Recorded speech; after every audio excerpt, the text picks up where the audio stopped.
Hi guys, today we're going to be talking about note-taking strategies. This video is part 1 of 3 going over different note-taking strategies. And today we're going to focus on Cornell Notes.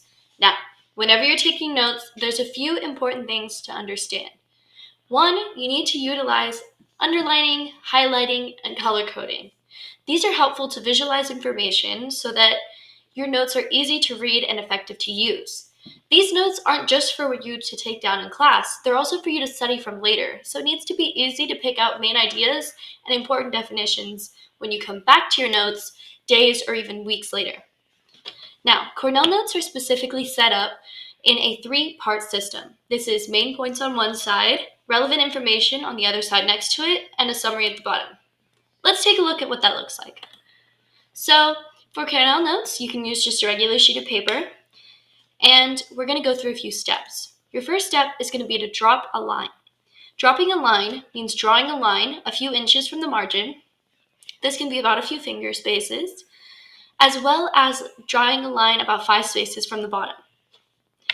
So you also want to pick a relevant title. This can be the name of your teacher's slideshow or the title from a book, if that's where you're getting your information, because you want to make sure that you can look back later and know exactly what these notes are about. And our next step is going to be adding the date and class period at the top.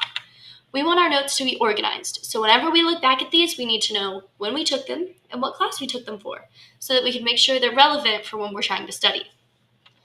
Step 4 is to take notes normally, just like how you usually would, and we're going to take it in this large space here to the right.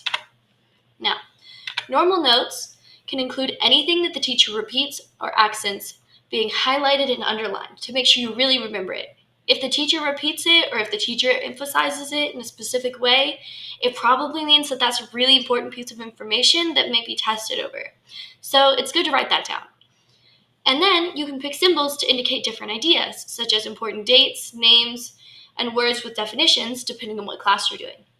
You want to make sure that these stick out to you so that when you're going back, it's easy to find out that information quickly.